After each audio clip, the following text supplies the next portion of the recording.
Get your glasses up. Get your glasses up. A toast to the men. Hello, welcome to A Toast to the Men with your boy SD Booker. Before I get started, hit that like button. Subscribe. Yes, you hit that like button. Now, before we get started, I also want to shout out my boy Rico Alexander, man. I grew up with Rico. He's doing good things. Entrepreneur, vegan chef, and he got a few other things going on. Proud of that brother. So kicking a shout out to him. This is his merch, from Dope Boy to Hope Boy. That's Rico Alexander's merch, man. I'll have a link where you can contact him in the description. So as you read the title, the richest place on earth. The graveyard is. That's the richest place on earth. Wow. You say, how so? Well, you can rewind this clip and take a look at that quote by the great Les Brown. But what he's saying and what he's proclaiming, or came to the realization of, that the graveyard is the richest place on earth, is so true. That's where so many dreams, so many goals have died. That's where so many purposes have gone unfulfilled. The graveyard. There's a graveyard in every city, every small city, functioning city, several, every state, every continent, every country. There are graveyards. And in those graveyards are dreams that were not fulfilled, goals that were not fulfilled, purposes that were not fulfilled. Now, you may ask, how do we get to that point? What causes that? Well, my belief is a lack of discipline and focus. Discipline is remembering why you're here and what you're supposed to be doing. We lose focus of that. Or some of us have not come to that understanding, what our purpose is. So we die. We die with those dreams and goals and purposes being unfulfilled. Now, what makes it the graveyard the richest place on earth, you may automatically think about money.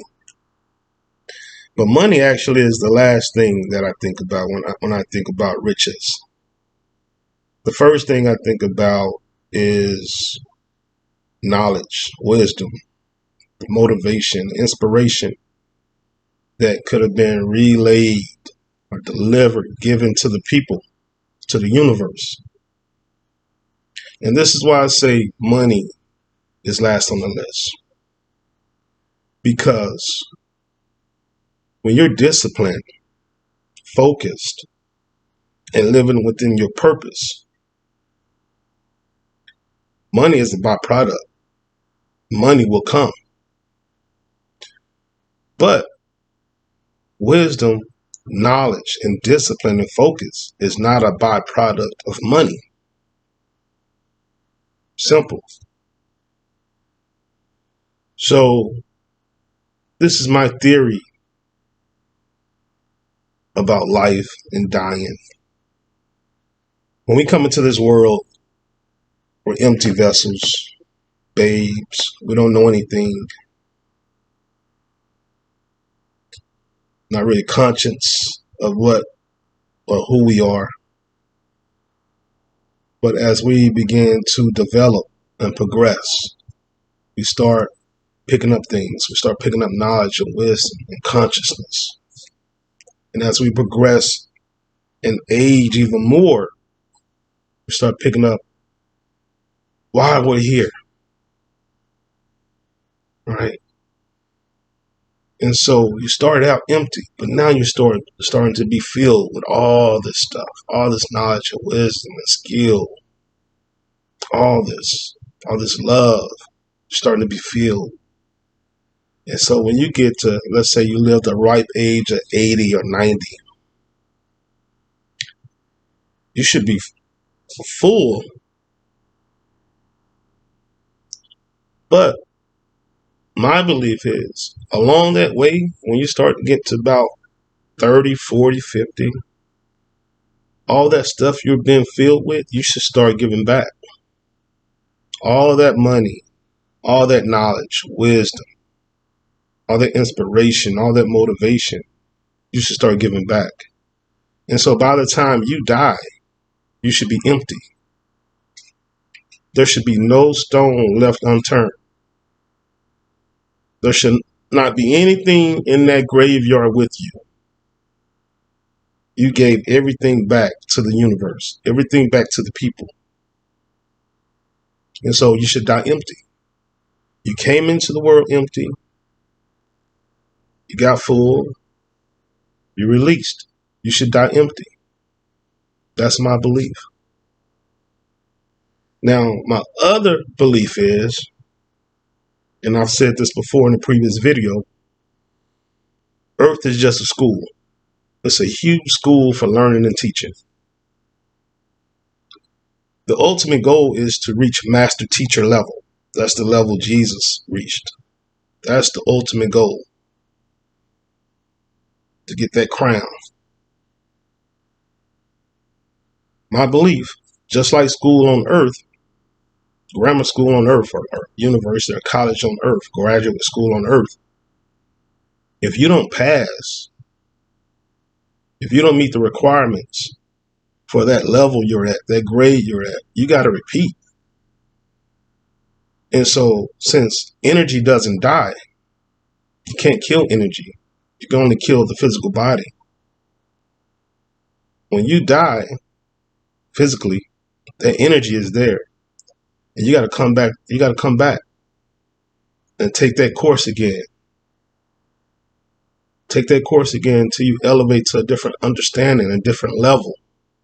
So I tell my wife all the time, like, I do so much because I don't want to have to come back and take certain classes on this earth. I don't want to. I don't want to learn how to love. I don't want to learn how to give. I don't want to learn how to defend myself, because that's a lesson too. I don't want to learn how to make money. I don't want to learn how to acquire knowledge and wisdom. I don't want to learn how to be disciplined. Certain things I don't want to learn how to do. And to be honest, I'm not going to acquire everything in this life. I know that. So some things I'm going to have to relearn, but let's keep it at a minimum. Right? I don't want to have to come back and retake 5 courses. Okay? I'm cool having to retake 2, but 5 or 6 courses? Man, that was wasted. That was wasted life. That was a wasted energy. I'm not trying to do that. So I'm trying to get out of this thing as fast as possible, as easy as possible. No shortcuts. But I'm trying to learn certain lessons so I ain't got to retake them. So again, because we lack discipline and focus, and we die not fulfilling our purpose, that makes the graveyard the richest place on earth. Right? Don't be that guy. Time waits for no man. And what happens is, most times when people get to the end of their life, they start playing the game of life with desperation. Hail Marys, jacking up threes. Prime example, last weekend during the game, I coach 8th graders. Now, in this league we're in, they will not stop the clock. There is no shot clock, but they will not stop the game clock until the last 2 minutes of each half. So it doesn't matter if the ball goes out of bounds, if there's a foul, it doesn't matter. That clock is running until the last 2 minutes of each half. Now, my team started out strong, but we lost focus. We went to sleep, metaphorically, went to sleep, and we found ourselves down 15 points, and we're fighting. We're fighting to get back in this thing, but the clock is not stopping. So time is not on our side. That's life. That's how life works.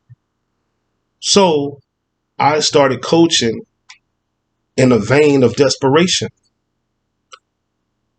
My player who's having the best game out of all my players was my big man.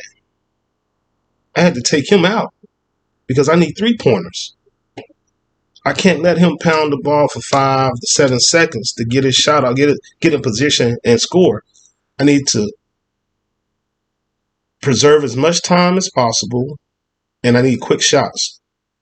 3-pointers. He's not a 3-point shooter, so I got to take him out. He's having the best game, but I got to take him out. Desperate. That's life. Don't be that guy. We ended up losing. But that's not how you want to play life. I don't even like playing basketball that way. That's not real basketball. Just jacking up threes, playing in desperation. But you definitely don't want to play life like that. Don't be that guy. Stop making the graveyard the richest place on earth. Die empty. Fulfill yourself. Get full. Get full. Learn.